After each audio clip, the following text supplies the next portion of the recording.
Fala galera, eu sou Eduardo Blank e bem-vindos a mais um episódio de S no Ar. Eu já estou aqui com Eric Gruman e Thiago Godoy. E hoje a gente vai falar sobre educação financeira.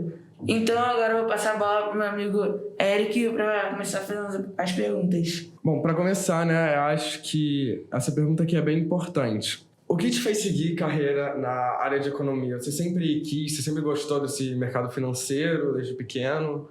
Muito legal a pergunta.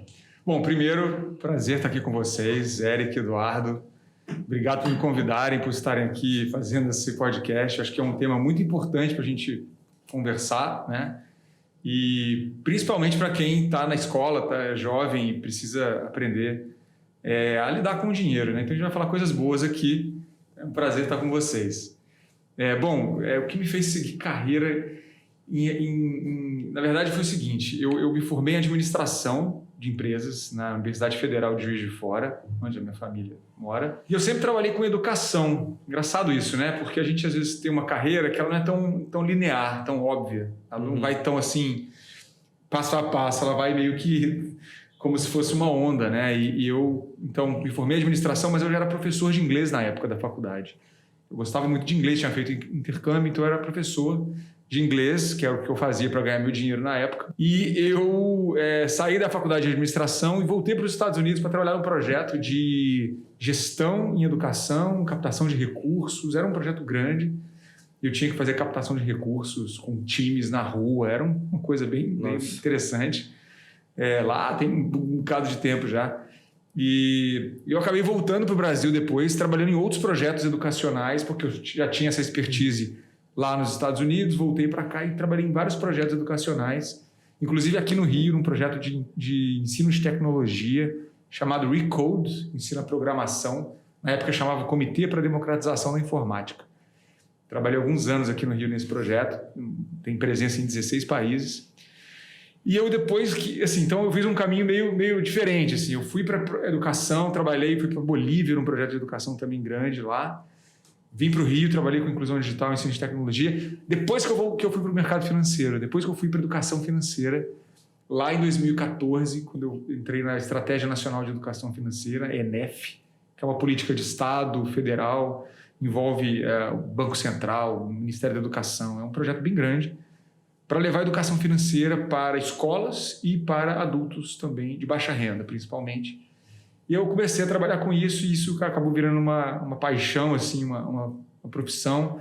Depois eu fui fazer mestrado na GV, na Fundação Getúlio Vargas, em São Paulo, em educação financeira. Estudei pessoas endividadas, entendendo que esse era um caminho legal e importante. Aí depois eu vim para a XP em janeiro de 2020 para tocar essa área de educação financeira. Então foi mais ou menos assim. E o que me chamou a atenção, o que me fez querer ficar nessa área aqui, foi bastante essa oportunidade de levar um conhecimento que é essencial para as pessoas, que é essencial, que é básico e que a gente não tem no Brasil, principalmente. Então, como isso começou quando eu comecei lá em 2014, ninguém falava de educação financeira. Hoje em dia, todo mundo sabe que é educação financeira. Você pergunta, as pessoas sabem. A gente ainda tem um longo caminho para ser uma população com educação financeira, só que já mudou bastante nesses últimos quase 8 anos já, né? Foi uma boa jornada, né? Então, desde quando você começou fazendo administração até 2014 começar na área de economia. Você gostaria de ter começado isso um pouco antes ou você acha que foi um bom tempo? Eu gostaria de ter começado antes.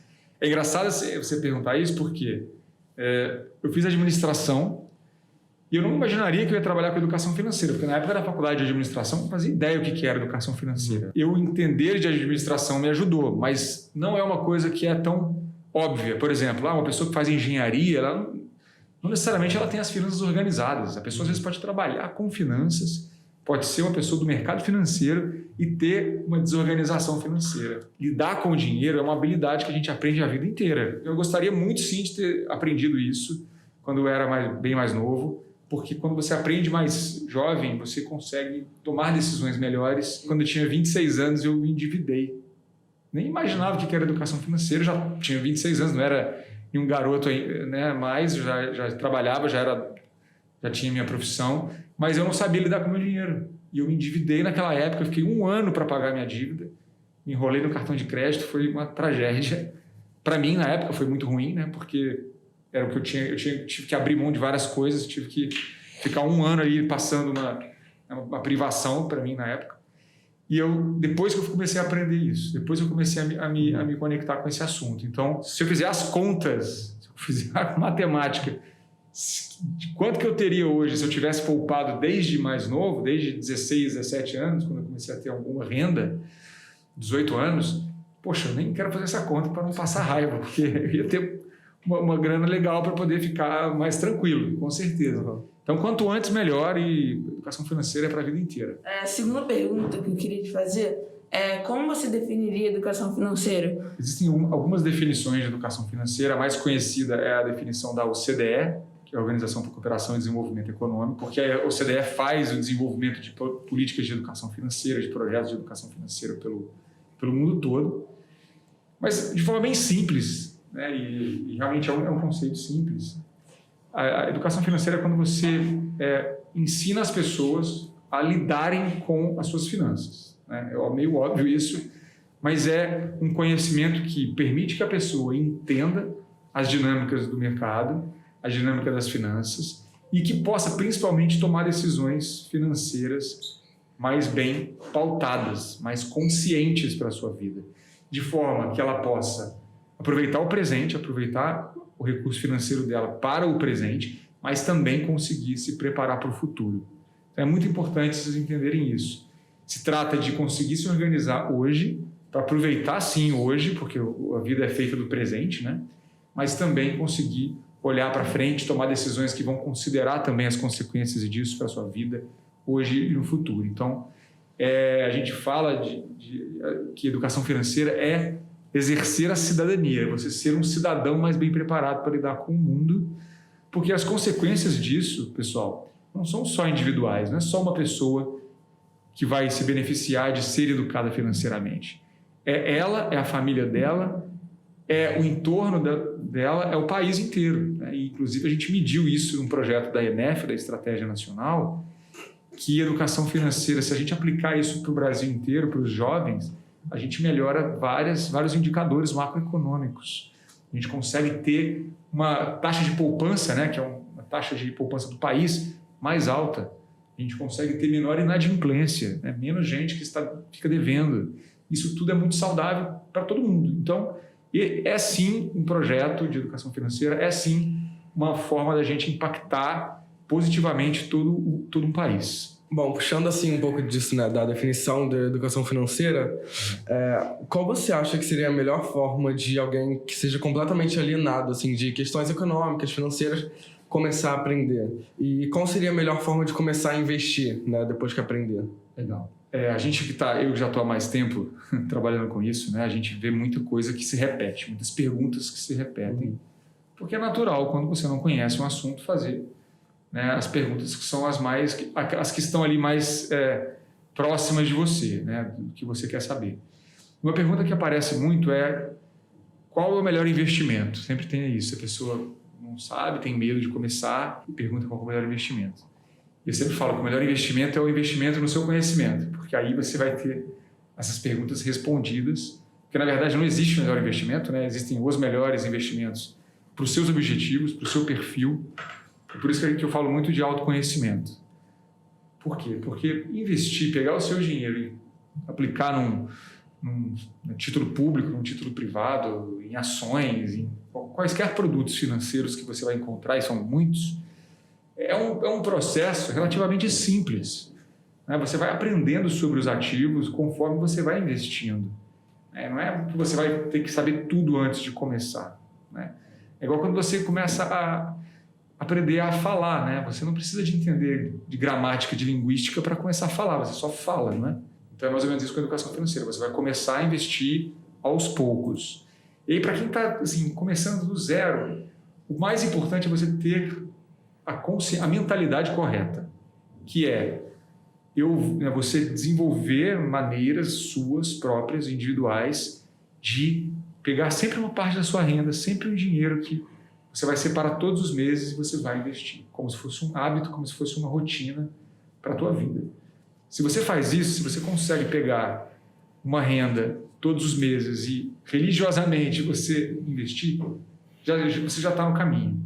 E aí, a gente sempre recomenda, é claro, para quem está começando, uma coisa chamada reserva de emergência. Que é um fundo, é um dinheiro que você vai aplicar, vai cobrir qualquer emergência que você tiver com o seu dinheiro. Se você tiver, por exemplo, um imprevisto, você vai lá, não tem dinheiro guardado. O que você vai fazer? Você está ali, precisa se manter, você não está morando sozinho, e aí você tem o seu trabalho e você não tem nenhuma reserva. Imagina, daqui a alguns anos você vai estar morando sozinho, trabalhando e tudo mais. Se você perder seu emprego ou tiver algum problema que exija dinheiro, o que você vai fazer? Pensa. Você vai ter que voltar para casa dos seus pais, você vai ter que pedir um empréstimo numa instituição financeira e pagar juros. Tem que se organizar para isso, não é tão simples. Vai ter que abrir mão de algumas coisas, vai ter que vender um carro. Imagina, vai ter que largar, vai ter que se desfazer de alguma coisa importante. Então, é essencial que você construa essa reserva de emergência, que a gente chama de reserva de emergência ou colchão de segurança. Esse é o primeiro passo. Então, se você não tem isso ainda, não tem essa reserva, você construa essa reserva, e aí são investimentos, é muito simples, na verdade, não tem que elaborar muito. Reserva de emergência é em um ativo de renda fixa com liquidez. Por que é liquidez? É você poder transformar o dinheiro, o investimento em dinheiro no seu bolso. É você tirar o dinheiro do investimento e você poder usar no mesmo dia ou no dia seguinte, porque é uma emergência. Isso é liquidez. E o que é renda fixa? São ativos que são mais seguros. Então, você vai pegar um Tesouro Selic, que é um título público, que você basicamente está emprestando seu dinheiro para o governo financiar as atividades do governo, e ele te paga um juros. Tem liquidez, o Tesouro Selic tem liquidez diária e rende 100% do CDI, que é a taxa básica de juros da economia. É um rendimento bom, é melhor do que a poupança, por exemplo. É melhor do que a poupança, e você consegue sacar esse dinheiro. Então, começar por isso é tranquilo e dá para a pessoa mais segurança para ela ir para outros investimentos, para ela continuar investindo em coisas um pouco mais elaboradas, um pouco mais complexas, à medida que ela começa e vai entendendo também aos poucos. Porque é importante já começar a ensinar sobre educação financeira assim, para crianças e adolescentes mais jovens. A gente aprende durante a nossa vida, a vida inteira, na verdade, mas principalmente quando a gente está na escola. O que a gente é estimulado? A gente é estimulado a estudar, né? Estudar, tem que tirar nota boa, não é? Não é assim que o pessoal fala? Tem que estudar, tem que tirar nota boa, legal. Para depois você ter uma profissão, né? Ter uma profissão, poder exercer uma profissão, porque isso é muito bom e vai te dar uma condição financeira também, né? Então você vai ganhar seu dinheiro lá quando você estiver adulto, né? Então isso é um discurso que está muito natural para todo mundo. Só que em momento algum, né, a não ser que a sua família já tenha esse tipo de cultura dentro de casa, mas em geral, em momento algum, alguém diz para a gente como a gente vai usar a nossa renda, o nosso dinheiro. Ensina a gente a usar esse dinheiro de forma inteligente. E o que eu vejo bastante nesses anos todos aí com a educação financeira são pessoas que têm uma renda boa, muitas vezes, têm uma condição de ter uma vida estável e tranquila, com problemas financeiros, com problemas, endividado, problema que não consegue ter uma reserva, não consegue investir e fica preso muitas vezes numa condição que deixa a vida dela pior. E isso tudo é falta de educação financeira, porque a partir de uma renda mínima, a pessoa consegue se organizar. Então, a educação financeira é essa maneira de você ter mais autonomia com o seu dinheiro, com as suas finanças e poder ter uma vida mais independente. Bom, e puxando já também disso, conta pra gente aqui um pouco, pra quem tá assistindo, ouvindo a gente, como que vai funcionar essa parceria do Liesen com a XP? Bom, a gente está muito feliz com essa parceria e é o início aí de uma frente que a gente tem desenvolvido em escolas, que é focar bastante em desenvolver educação financeira em escolas e começando com escolas de referência como aqui o Liesen. Nós vamos, nesse primeiro momento, disponibilizar uma trilha, uma jornada de educação financeira com cursos online, que vão ser a base, a referência para ser aplicado aqui, né, pelos professores no colégio. Então, tem conhecimento básico, né, o conhecimento de entrada para o jovem conseguir começar na sua jornada de educação financeira. Claro que isso a gente vai sempre aprimorando, né, porque o conhecimento a gente vai trazendo e vai testando, e a ideia é a gente realmente conseguir sempre aprimorar em conteúdo. Então, né, nesse primeiro momento, a gente vai lançar essa trilha, essa jornada de cursos e esses cursos vão ser usados aqui. Eu também estou muito feliz, né, com essa parceria XP com a LS. Gostei muito. E também eu queria fazer uma pergunta também sobre a XP mesmo. E a pergunta é, a XP, além de ter começado como uma corretora, atualmente também tem fundos de investimentos disponíveis. Poderia nos falar sobre alguns tipos de fundos e como eles funcionam? Sim, a XP tem bastante produtos financeiros. Os fundos de investimento são bem interessantes, porque é uma forma de investir que é muito legal para quem está começando, principalmente. Para quem também já é avançado também, mas para quem está começando, ela é interessante porque é como se você estivesse entrando em um clube. Sabe quando você entra em um clube, você tem uma cota daquele clube? Então você, ao comprar uma cota desse clube, você entra dentro desse fundo, que é um fundo que ele é gerido por profissionais, pelos gestores do fundo. Então eles vão fazer ali compra e venda de ativos com uma meta de rentabilidade, uma meta que pode ser definida dependendo do fundo por um índice que ele vai acompanhar ou superar esse índice. Então você está pegando seu dinheiro e colocando dentro de um fundo que é gerido por profissionais que vão trabalhar todos os dias ali para fazer aquele fundo acontecer. Então é bem legal, tem vários tipos de fundo e, claro, você vai investir no fundo à medida que você entende a estratégia de investimento desse fundo e entende que essa estratégia de investimento desse fundo está alinhada, tem a ver com os seus objetivos. Porque você tem fundos, por exemplo, de renda fixa, que vão investir esse dinheiro que você coloca lá e dos outros participantes do fundo em ativos de renda fixa, que vão ter fundos mais conservadores, por exemplo. Menos risco. Menos risco, exatamente. Perfeito. E aí você vai ter ali um fundo de renda fixa e ele vai ter ali uma rentabilidade, mas ele é um fundo mais conservador. Ele, vai ser um fundo com menos risco e, ao mesmo tempo, menos rentabilidade também. É importante que vocês entendam isso. No mercado financeiro, gente, risco e retorno são variáveis que vão sempre andar juntas. Não existe, por exemplo, se alguém te disser que o investimento é muito seguro e muito rentável, isso é uma mentira. Então, tem que ficar muito atento a isso, porque se alguma coisa tem probabilidade de render muito, ela tem probabilidade também de não render, de perder valor também. Essa é a dinâmica. Se você quer ter mais rentabilidade, você vai ter que também aceitar correr mais risco. Tá?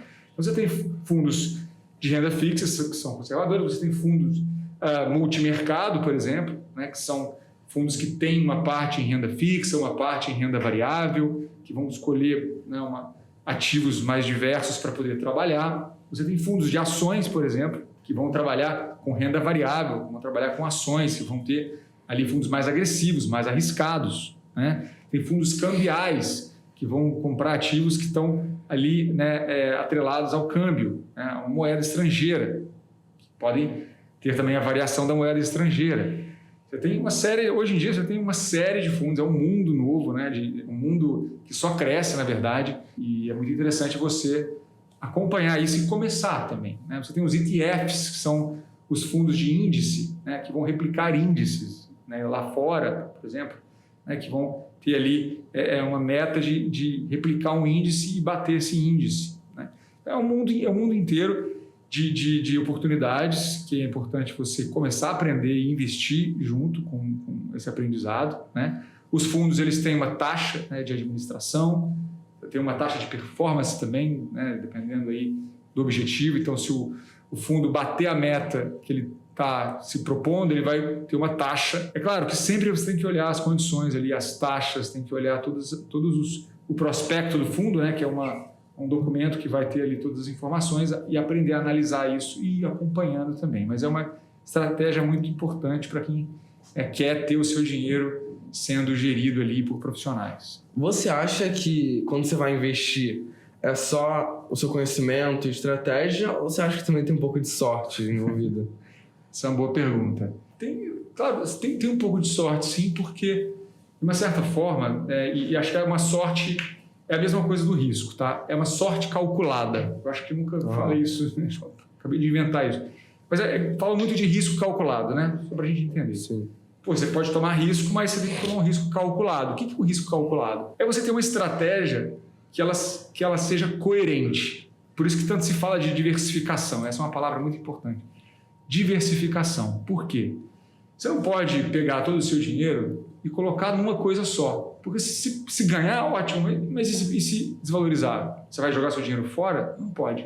Tem que ter um portfólio diversificado. Um portfólio diversificado, muito bem. Você vai colocar os seus recursos e dividir o risco. Isso que é o risco calculado, é você investir em vários ativos, né? Dependendo do seu perfil, você vai ter mais renda fixa, dependendo do seu perfil, você vai ter um pouco mais de renda variável. Não tem problema, você vai equalizando, você vai como se fosse um equalizador, né? Como se fosse um balanceamento. E você calcula ali uma parte que você arrisca. Qual que é a ideia por trás disso? Quando você tem uma valorização, legal, mas quando você desvaloriza, quando você perde, você está ganhando em outro lugar também. Você está mitigando os seus riscos de perder. Eu acho que tem uma diversificação da sorte também, porque é evidente, né, gente? Então, assim, o mercado financeiro, ele se analisa, você analisa as empresas, você tem estratégias muito bem desenvolvidas, mas nós vivemos em incertezas, né? Nós temos incertezas. Então, acho que quando você diversifica o risco, você também está abrindo oportunidade para ter, né, mais sorte e ter valorização também. A sorte, ela vai acontecer, a gente não pode depender de sorte. É esse que é o ponto. Bom, ele até comentou sobre ter um portfólio diversificado. O que seria um portfólio diversificado para você? Bom que você colocou para você no fim, né? Porque o portfólio diversificado, ele justamente vai ser o portfólio diversificado para os seus objetivos. Então, por isso que é muito importante você saber os seus objetivos e se conhecer. Porque muitas vezes a gente vê a pessoa começando e ela, vamos supor, coloca bastante dinheiro em renda variável e tem uma queda na bolsa, ela vê o dinheiro dela cair pela metade. Não é uma coisa legal você ver o seu dinheiro cair pela metade. Então, se você entende que é para o longo prazo, que você vai deixar aquilo ali e que a bolsa, ela vive de oscilações, a bolsa sempre vai oscilar. No momento que ela está subindo, todo mundo está feliz, né? Que é o chamado bull market, é o mercado do touro, né? E o bear também. E o bear market é o mercado do urso, que é quando está descendo. Então, quando está subindo, está todo mundo animado porque o mercado está subindo. Mas quando está descendo, o que você não pode fazer é tirar o seu dinheiro dali, porque senão você vai estar efetivando a sua perda. Então, o portfólio diversificado é você ir construindo esse portfólio com ativos diferentes que vão estar alinhados com a sua estratégia. A minha estratégia, você perguntou de mim, eu vou falar de mim, então. Sim. Isso muda, tá? A gente vai mudando durante o tempo. Não é que você é hoje uma coisa e vai sempre ser conservador ou sempre vai ser arrojado. Então. Hoje eu tenho uma carteira que funciona assim, tá? Mais ou menos aqui, estou arredondando os valores, tá? Eu tenho mais ou menos uns 50% do meu patrimônio em renda fixa. Eu tenho uma reserva de emergência em Tesouro Selic, eu tenho alguns ativos de renda fixa, eu tenho CDB, eu tenho Tesouro IPCA, que está vinculado à inflação, né? Te protege da inflação, Tesouro IPCA mais uma porcentagem, e aí você tem uma rentabilidade ali longo prazo, legal. E tem mais algumas coisinhas em renda fixa, mas é mais ou menos ali metade do que eu tenho de patrimônio está em renda fixa.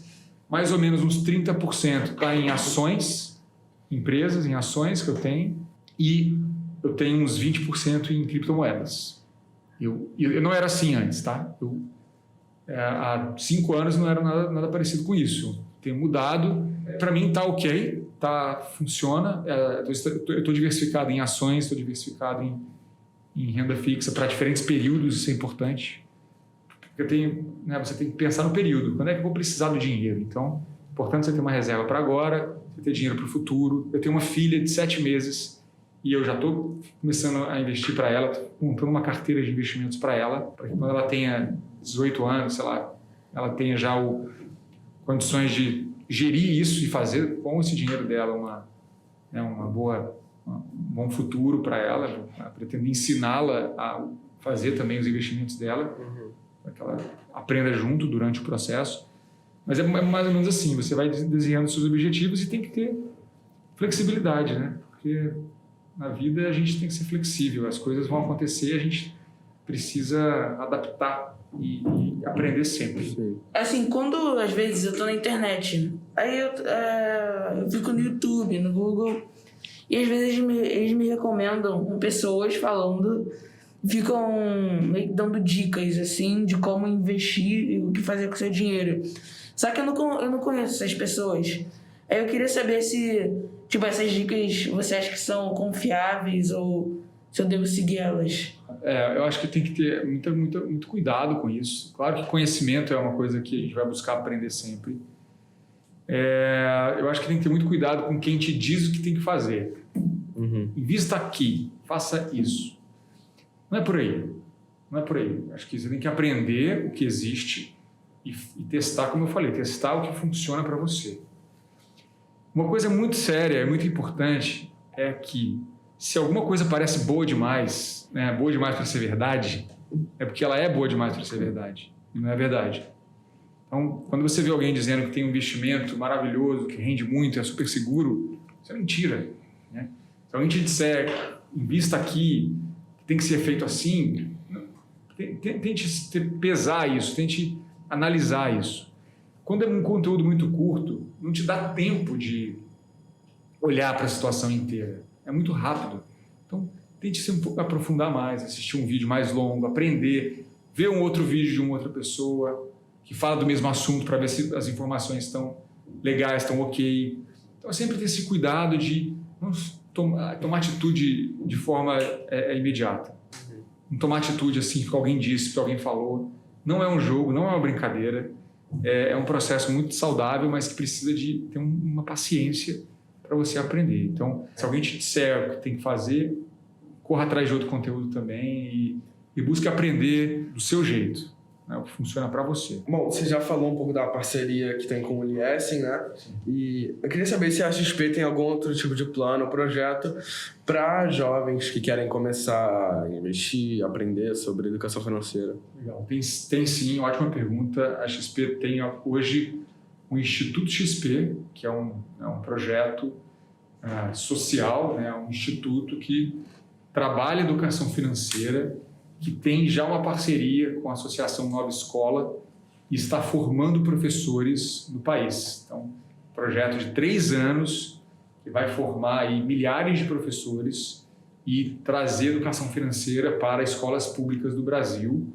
E esse é um primeiro projeto, acredito que teremos outros projetos para dar escala para esse assunto, para levar a educação financeira para toda a população de jovens, né, nas escolas públicas, nas escolas particulares, porque é da base, dos alunos jovens que a gente vai conseguir mudar o país. Galera, a gente recebeu uma caixinha, né, de perguntas surpresas e a gente vai sortear algumas delas para nossa convidada. Olha só, pergunta surpresa. Vamos lá. Isso é bom, hein, gente? Vamos lá.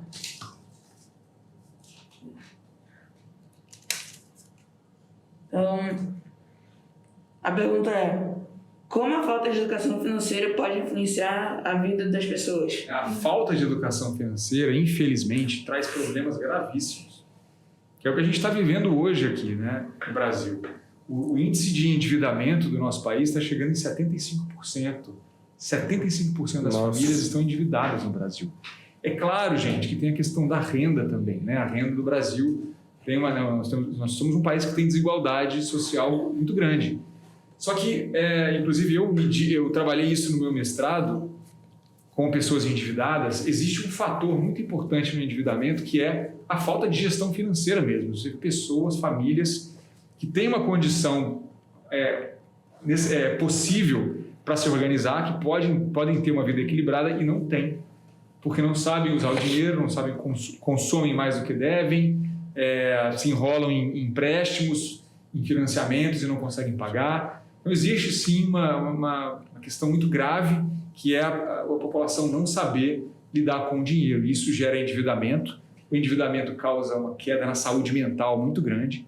Então, a pessoa fica com ansiedade financeira, ela fica com taquicardia, tem problemas no sono, ela vai dormir mal, ela vai ter problemas até na produtividade no trabalho, porque ela não consegue produzir no trabalho, ela está preocupada com o dinheiro. Então, é muito grave isso, as pessoas realmente vão vir uma bola de neve, e por isso que a gente precisa trabalhar esse assunto desde o início, né? O Brasil hoje nós temos um índice de letramento financeiro, que é quando você considera que a população adulta tem um mínimo necessário. Nosso índice de letramento financeiro é de 35% da população adulta só.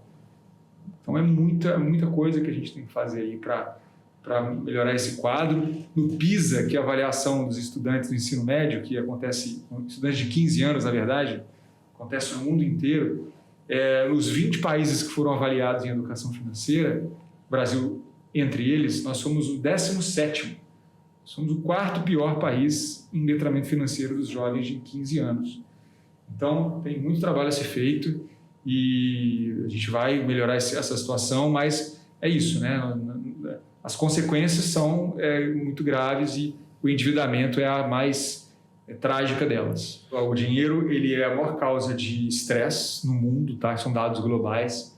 Maior causa de estresse, maior causa de ansiedade, maior causa de divórcio, separações de casais por questões, brigas financeiras. Então tem muita coisa envolvida dentro dessa relação com o dinheiro. E quanto mais a gente estimula as pessoas a falarem desse assunto em casa, com a esposa, marido, né, com os filhos, mais saudável se torna. Porque quando vira um tabu, quando vira um assunto que todo mundo evita falar, isso acaba se tornando algo que vira uma dor. E aí é o que você muito bem disse. Queda na saúde mental, depressão, brigas, e podem ser evitadas se as pessoas tomam mais autonomia, se as pessoas se colocam mais autônomas do dinheiro e também colocam mais clareza na hora de falar desse assunto em casa, sabe? Você ter clareza do seu objetivo, você ser sincero com os seus objetivos financeiros e, claro, é aquela história, né? Combinado não sai caro. A gente precisa que as pessoas sejam mais sinceras entre si e só assim que a gente consegue melhorar. Bom, vou pegar aqui outra pergunta, né?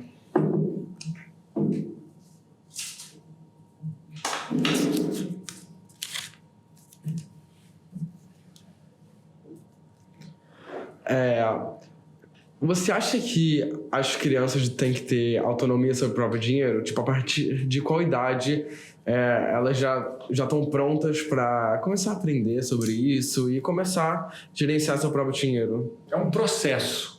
O processo de autonomia, qualquer coisa, né? Ele é um processo. É como você não pula de um estágio para o outro, de um dia para o outro. Né? Uhum. Então, qual que é o ideal? É você trabalhar o assunto finanças, claro, de maneiras diferentes durante a vida da pessoa, da criança que se torna um adolescente, que vai se tornar um adulto, né? Quando é uma criança pequena, que não tem ainda letramento, não é uma criança alfabetizada, então até 5 anos, né? Mais ou menos, o dinheiro ele vai fazer parte da vida da criança de maneira lúdica, de maneira de uma brincadeira mesmo, mas para a criança entender a importância, por exemplo, do trabalho, para ela entender que a mãe e o pai vão trabalhar e trabalhar é importante, né? Importante para a família, para eles também, muito importante. Essa parte eu gostaria de ressaltar aqui.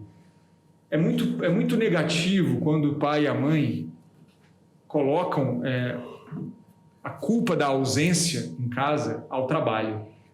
Quando o pai ou a mãe dizem para o filho assim, papai não pode ficar com você infelizmente porque tem que trabalhar, como se o trabalho fosse uma obrigação ruim e que por isso ele não está em casa. A criança vai associar isso a uma falta e consequentemente vai associar o trabalho a algo negativo.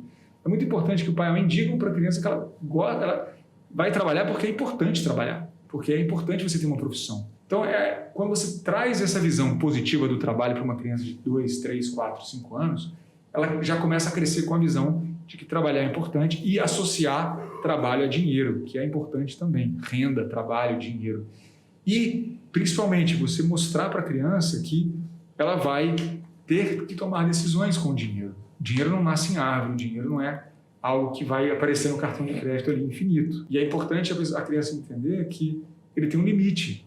Então, você colocar isso aos poucos, começar com a mesada, né? No caso da criança de 5 anos, 6 anos, ela não tem ainda noção do dinheiro, então é mais difícil. Mas a partir dos 6 anos, quando ela está começando a ficar alfabetizada, 6, 7, 8, 9, 10 anos, você pode começar a trabalhar com a mesada, ser manada é até mais interessante até os 9, 10 anos, porque ela consegue ver o tempo de forma mais curtinha, né? Então você dá pequenos objetivos para ela, você dá pequenos desafios para ela, mostra a importância dela guardar o dinheiro no cofrinho, ela conquistar as coisas que ela quer com esse tempo que ela vai precisar de segurar, esperar, ensinar a criança a esperar. São habilidades que você ensina, né? Para ela poder se desenvolver. Cuidar do próprio dinheiro é muito relativo à maturidade da criança e não é muito ligado à idade isso, né? Porque às vezes a criança se amadurece mais cedo porque você ensinou para ela, ela tem mais autonomia. Mas... Ou mais tarde, né? Ou mais tarde. Então não tem muito essa dinâmica, mas é importante que ela já tenha, por exemplo, a mesada dela, e é importante isso, dá para você fazer até com 10, 11 anos, já ter, por exemplo, dá para ela a autonomia da gestão do dinheiro dela. Então, se ela quer alguma coisa, um brinquedo, um videogame, você não vai dar o brinquedo do videogame direto para ela, você vai dando dinheiro para ela e ela vai guardando aquilo até ela conquistar. Né? É claro que um presente mais caro, como um videogame, não vai... A semanadinha dela, a mesadinha dela não vai dar. Então, você completa, não tem problema, você vai lá e completa, mas é importante que a criança entenda que depende do esforço dela segurar um pouco, né? Porque se ela gastar com besteira, e a vida real é assim, né? A vida adulta é assim. Se ela gastar com besteira, ela vai deixar de ter o que ela quer, o sonho dela, que é o presente legal, que custa mais caro, né? Sim. Dar essa responsabilidade para a criança é importante para ela também poder conseguir entender essa dinâmica de esforço e resultado, de espera e retorno. Então, 11, 12 anos já é uma fase que ela pode ficar bem responsável pelo dinheiro dela. E já começa, inclusive, a aprender a investir. Aos pouquinhos, né, conhecimentos mais básicos, que matematicamente ela também está precisando, ela ainda não se desenvolveu tanto, né?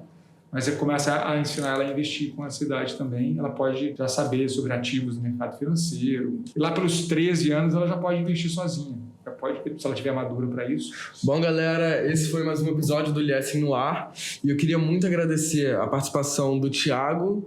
Eu que agradeço o convite novamente, prazer estar aqui com vocês. Parabéns, Colégio LS, por desenvolver essa iniciativa que é tão importante para os alunos aqui. Então, estou muito feliz de poder estar participando e trazer esse projeto para cá. E agradecer também ao meu colega, o Dudu. E, bom, assistam os próximos episódios porque vem muita coisa boa por aí.